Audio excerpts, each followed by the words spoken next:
What's up, guys? My name is Elias, and not only is Spider-Man Brand New Day officially in theaters, but the character was created in the 60s by Stan Lee and Steve Ditko, and he has become the most popular superhero in the world. And with 11 theatrical outings, it's time to rank every single Spider-Man movie from the worst to the best. Let's get it.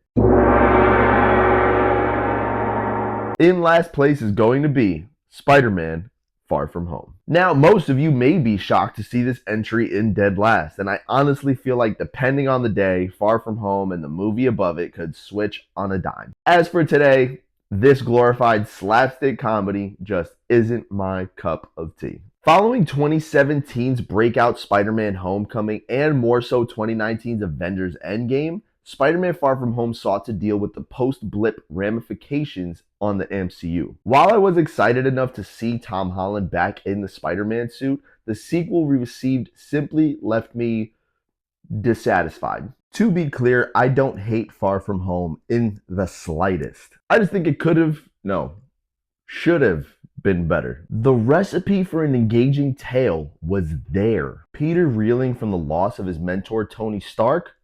Interesting. Nick Fury desperately needing Spider-Man for a stealth mission? Okay, I can see it. Jake Gyllenhaal entering the fray as master manipulator Mysterio?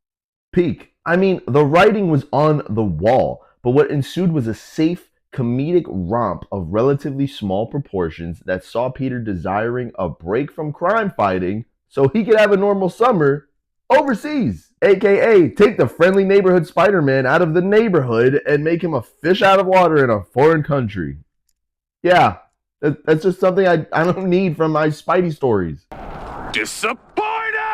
Getting into the meat of it, of course, Peter and Tony were close, but Stark's decision to give a 16-year-old access to a pair of technologically advanced glasses that he never taught him how to use in the first place is baffling. Also, Nick Fury is clearly not acting like tough as nails, no-nonsense Nick Fury that we're used to in the whole movie, making his twist scroll reveal less impactful than it could have been. Furthermore, Jake Gyllenhaal, aka the best part of the film, is clearly a bad guy. It's a wonder no one figured it out immediately after he sacrificed himself against the Molten Monster. And on top of that, Happy and Aunt May are randomly dating.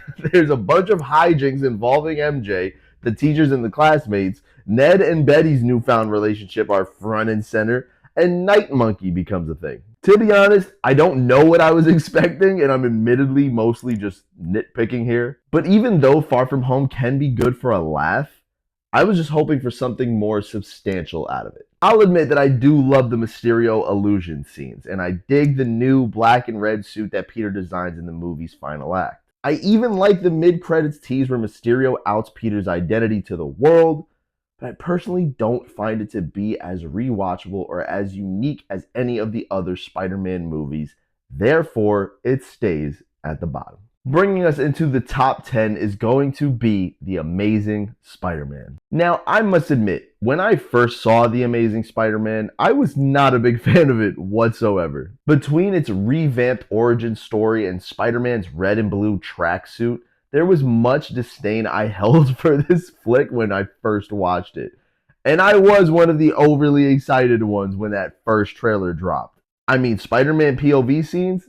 Give me that all day. Nevertheless, after watching No Way Home, some part of me came around. While I originally didn't care for Andrew Garfield's hipster-like version of the character, the actor's performance is undeniably intriguing. His chemistry with Emma Stone's Gwen Stacy is arguably the best part of the film, as they navigate their teen romance and life woes and secrecy. His chemistry with Emma Stone's Gwen Stacy is arguably the best part of the film as they navigate their teen romance through life woes and secrecy. If you can take the superhero aspect out of the whole thing too, the two make for a solid rom-com pairing. Throw in Dennis Leary's Captain Stacy, Martin Sheen's Uncle Ben, Sally Field's Aunt May, and Rhys Ifans' Lizard, and the movie boasts some amazing performances. Pun intended. Where the movie largely falters for me, however, is in its aforementioned revamped origin. I feel it was unnecessary to make Peter's parents, Richard and Mary, caught up in some conspiracy that forced them to leave Peter behind. and furthermore, essentially creating the spiders that gave Peter his powers. Somehow they connected. Like, all of it may have been interesting on paper, but it was completely nonsensical on screen. Peter somehow sneaking into a chamber of spiders in an apparently high security facility also didn't make any sense to me, but that's a minor nitpick. I do appreciate that the story took its title character seriously, but sometimes it comes off as a little too serious, dour, and borderline depressing. It's Spidey after all. I love it when my dude suffers, don't get it twisted, but at the end of the day, you should have fun watching his movies, not be almost bored to death or very, very sad and lonely. Well, actually he does excel in sad and lonely, so maybe. But when that James Horner score kicks in, it's like a dopamine hit of adrenaline to the gonads. Like, I love that score. Maybe more than Hans Zimmer's in the second one. No, maybe not. Maybe that's going too far. That's going too far. Side note, the high school scenes where Peter displays his powers, like all the time, are so ridiculous that it's a wonder no one has figured out that he's Spider-Man. Isn't the whole anonymous superhero thing, a thing? In the final act, though, Kirk Connors, now fully embracing his lizard side, plots to turn the rest of New York into humanoid lizards because of his desire to push the next stage of evolution. I mean, I guess that makes sense.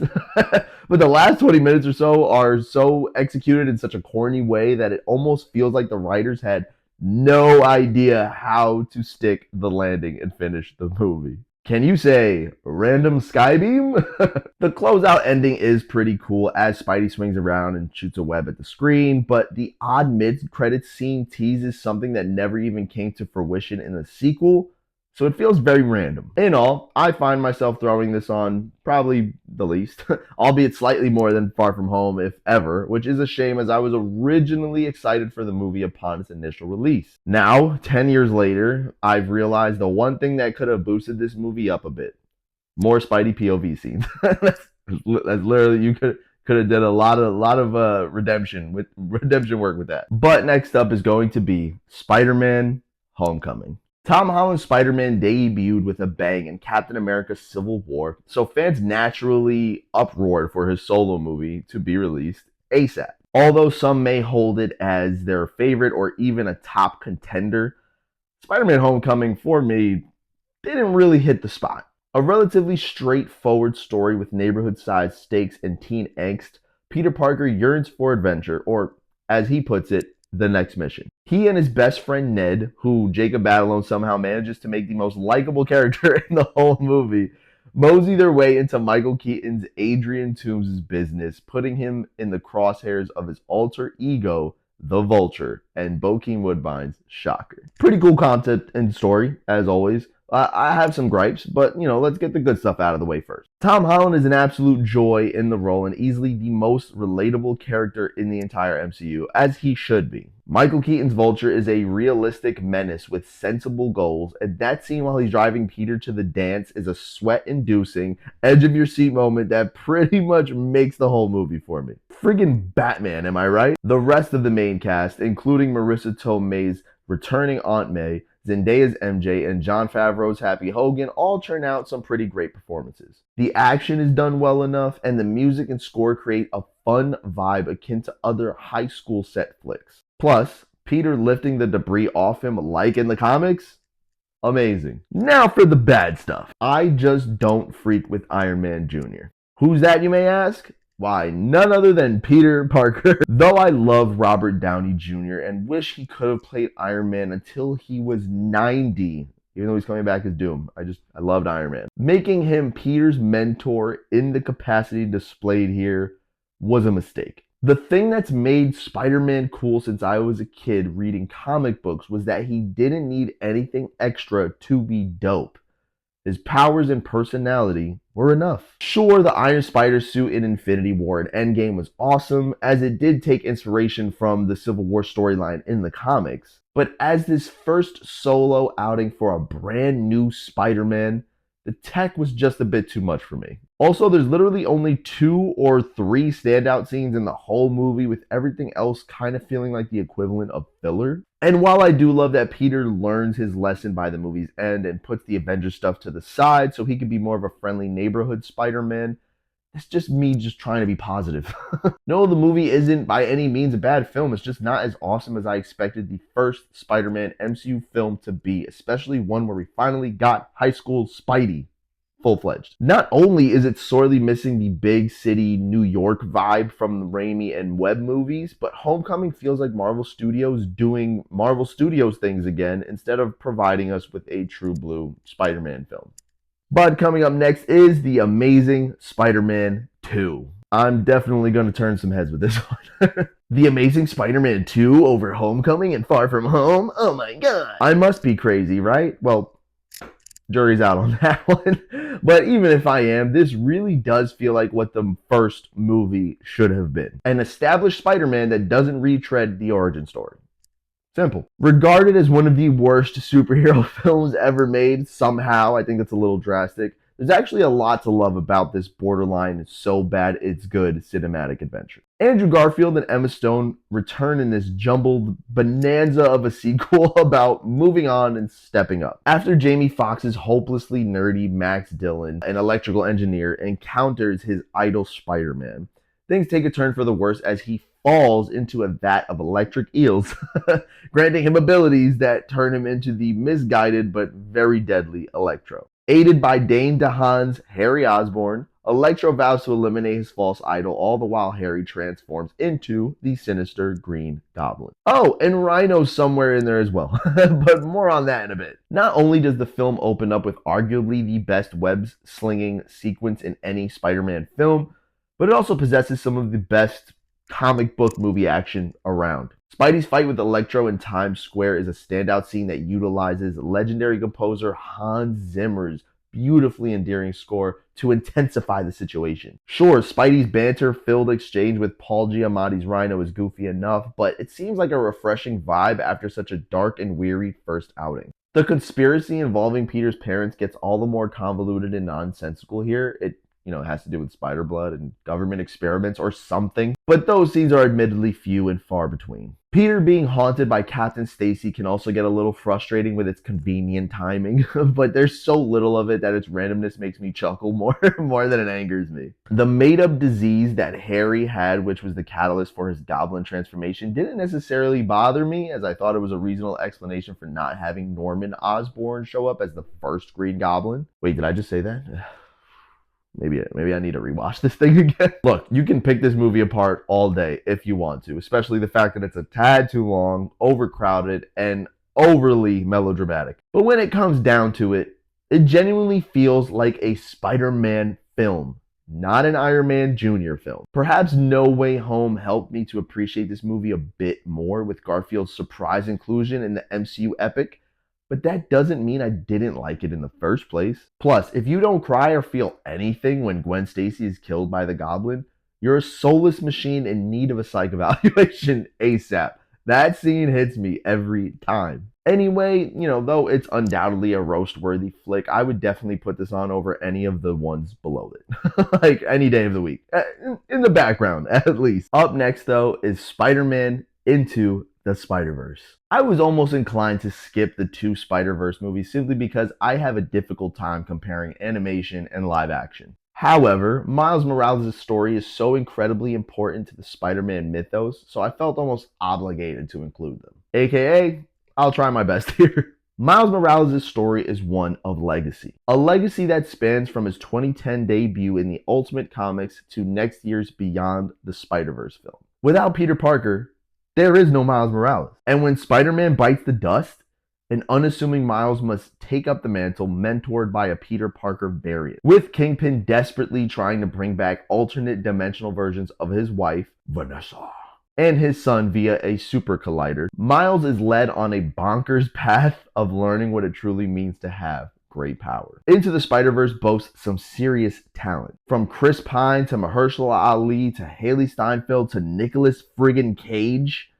The movie's stacked with star power. Shameik Moore does a fantastic job as the teenaged Miles as he navigates high school with romance and a threat he is in way over his head to face. Also has one of the coolest fits in a comic book movie, but if I include his costume in my Spidey suit ranking, then I'd have to include all the other ones from the other Spider-Verse movies. So I just didn't want to. Jake Johnson is perhaps my favorite voice to be behind a Spider-Man mask as Peter B. Parker, a broke, washed-up superhero with relationship issues. He really brings that Nick from New Girl energy into the role, which is something that weirdly fits perfectly for the character. Aside from the stellar cast, the visuals in this movie are simply breathtaking. With a unique animation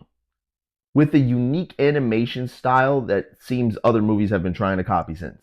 The art style here is a cel-shaded combination of 2D and 3D graphics with a lower frame rate than normal, which makes it play like a Spider-Man comic book in motion, complete with onomatopoeia and borderline seizure-inducing transitions. There are also a bunch of meta jokes here, namely Spidey's recap of the infamous James Brown montage from Spider-Man 3, and the humor here is simply well-balanced, allowing the heavier moments in the film to really breathe. With longtime Sony and Marvel producers Amy Pascal and Avi Arad alongside prolific producers Phil Lord and Chris Miller, Into the Spider-Verse was bound to be a hit. Maybe they didn't know it would produce a diamond record in Post Malone and Sway Lee's Sunflower, 2 epic sequels, and a cult following that launched the Spider-Verse into the lexicon of pop culture. Or maybe they did. Either way, this movie is a top-tier representation of the Spider-Man mantle, with only the lack of nostalgia holding it back from being any higher. Just missing the top 5 though is Spider-Man Across the Spider-Verse. Of course, since I'm including the animated Spider-Verse movies, it's only right that I put the more epic one on top, even if Into the Spider-Verse is probably a more complete film than Across. Not only is Across the Spider-Verse what Doctor Strange Multiverse of Madness wish it was, but it takes what made the first one an instant classic and turns it up to 11. With higher stakes, suspenseful action, fan-servicing cameos, and jaw-dropping plot twists. Miles has now been Spider-Man for about a year as he figures himself out like any puberty-suffering teen does in a poignant story about choosing your own destiny. Due to the multiversal shenanigans that occurred in the first movie, we are treated to the return of Gwen, the introduction to the Spider Society's leader Miguel, aka Spider-Man 2099, who's not only a pseudo-villain here, but is also voiced by Oscar friggin' Isaac, as well as the intro to Jessica Drew, a pregnant motorcycle riding Spider-Woman. Also thrown into the mix is the film's primary villain, which is basically, the movie kind of just forgets about him for most of the runtime, and his name is The Spot. The quirky antagonist of Across the Spider-Verse was a scientist who worked on the Collider in the first movie, which once it went awry, gave him abilities that allowed him to travel interdimensionally. Spot is pretty cool, and Jason Schwartzman plays him like a likable dude who simply misguided in over his head and probably a little too powerful for his own good. While the cast here does include even more welcome returns, that's not all this movie has going for it. Not only do we get the Spidey pointing meme at a grander level here, but we truly start to understand Miles' overall importance to the Spider-Man mythos. Spoiler alert incoming, you've been warned, but the cliffhanger of him being the Prowler in an alternate universe is simply mind-blowing. Even if that means the film lacks any kind of finality, as it plays more like a setup for things to come. This revelation, however, further complicates the other big news of, another spoiler incoming, his role as the Anomaly, which heroes like the Spider Society was sworn to defend the multiverse against. Aside from the complexities of the plot and the implications said revelations have on the rest of the Marvel multiverse, the visual energy that was so vibrant in the first one is on crack here and provides eye candy from start to finish. Combine the film's cinematography with some hilarious meta humor, all of the multiversal Spider-Men and women you can think of, and loads of celebrity cameos, and comes across as an animated Spider-Man film done to near perfection. But bringing us into the top 5 is Spider-Man Brand New Day. Spider-Man Brand New Day is the latest venture in the Spider-Man franchise, and it plays like a greatest hits of everything that's come before, while of course telling its own story in the character's mythos. Side note, since it only just released, don't worry about me spoiling anything here, even though the marketing pretty much took care of all of that. But all I gotta say is, it really does feel like a brand new day. 5 years after No Way Home, a reclusive Peter Parker at a different stage of his life channels his inner Battinson and chooses primarily to live as Spider-Man.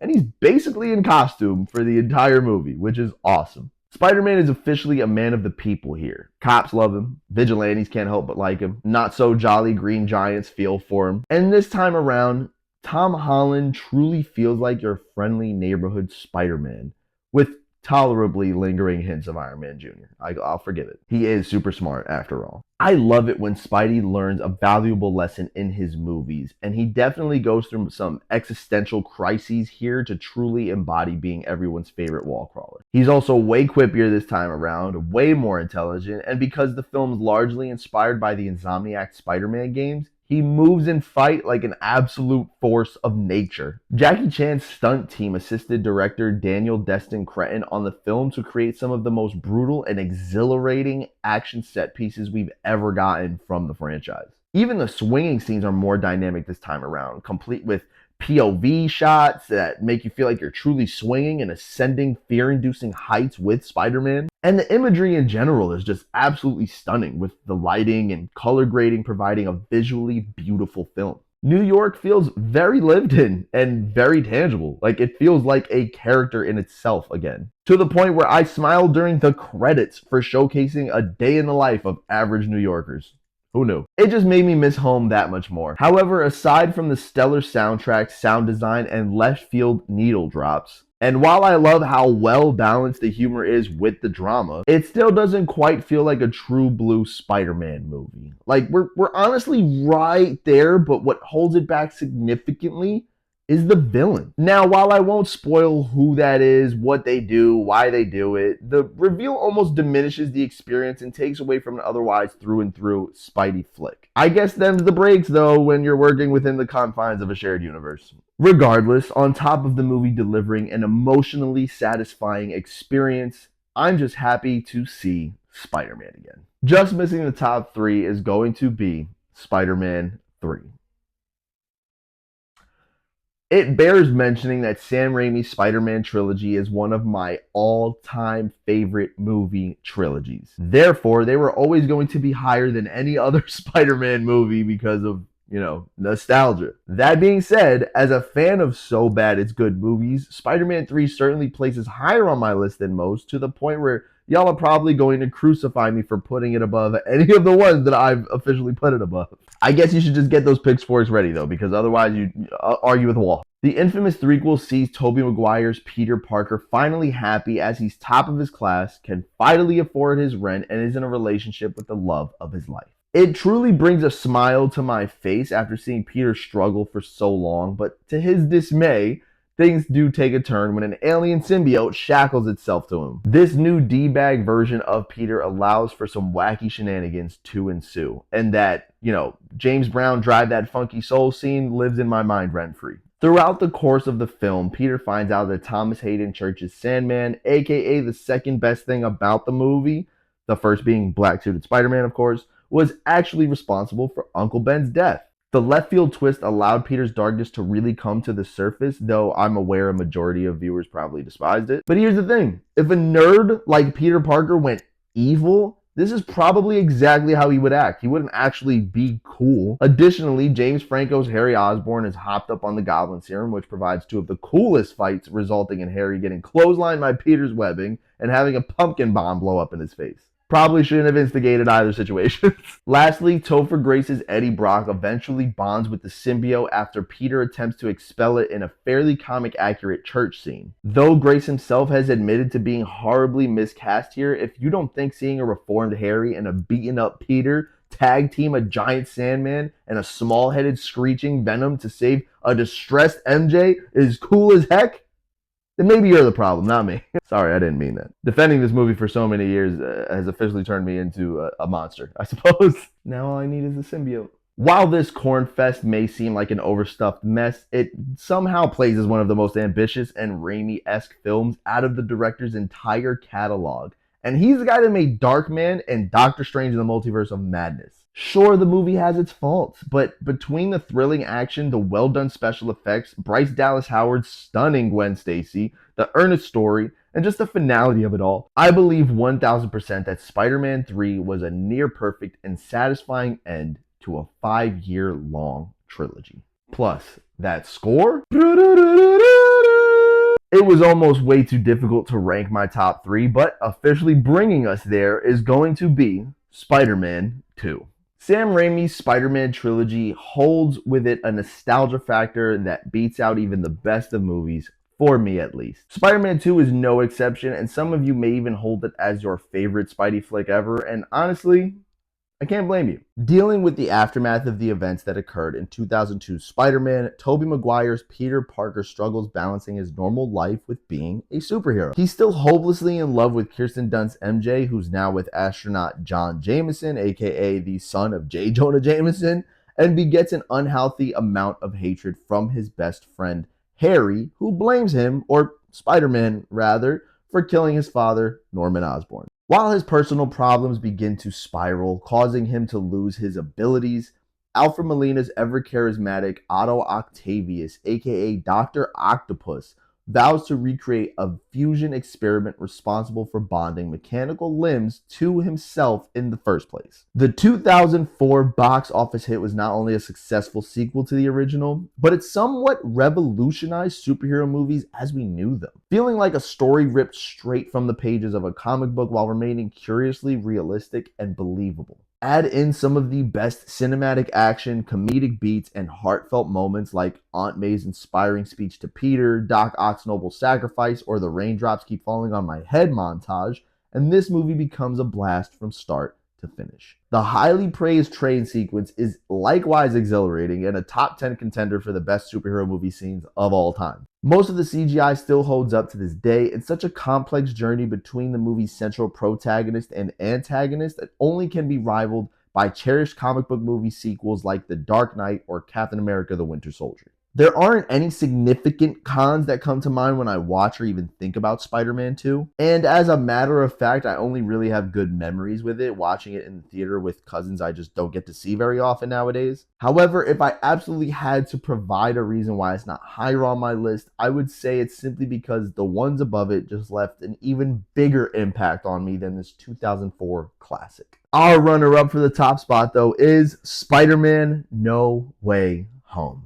Not only does the 2021 box office smash hit provide an amazing, see what I did there, and heartfelt story that makes you burst into tears by the time we get to the third act, and beyond, but it also gives us fans of comic book movies and Spidey movies in general the utmost feeling of nostalgia. And if there's one thing I've been stressing in this whole ranking, is that nostalgia usually wins. Set in the multiverse saga of the MCU, immediately after the events of Spider-Man: Far From Home, No Way Home deals with the fallout of Spider-Man's identity being outed to the world by Jake Gyllenhaal's Mysterio. Seeking for things to go back to normal, Tom Holland's Peter Parker enlists the help of Doctor Strange to commence a spell that would make people forget that he was Spider-Man, which of course goes completely awry. Thanks for not telling Peter the parameters of the spell, Doc. And I really do mean that, because then it meant we would be treated to the return of villains from past Spider-Man movies, and inevitably the two Peter Parkers we in the real world rooted for in the Raimi films and the Amazing series. Seeing Holland share the screen with Tobey Maguire and Andrew Garfield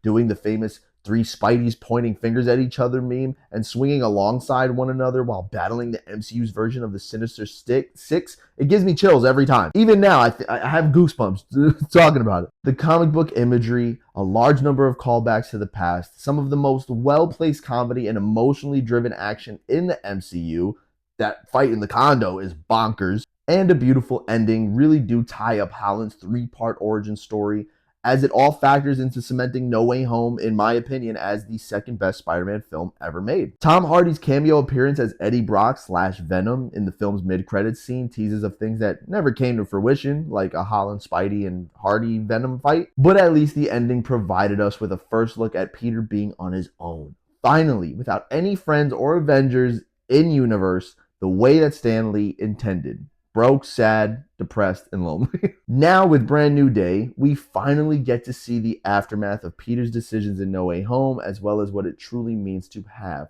great power. But coming in at number one, really it should come as no surprise to you guys, is Spider-Man. Sam Raimi's magnum opus.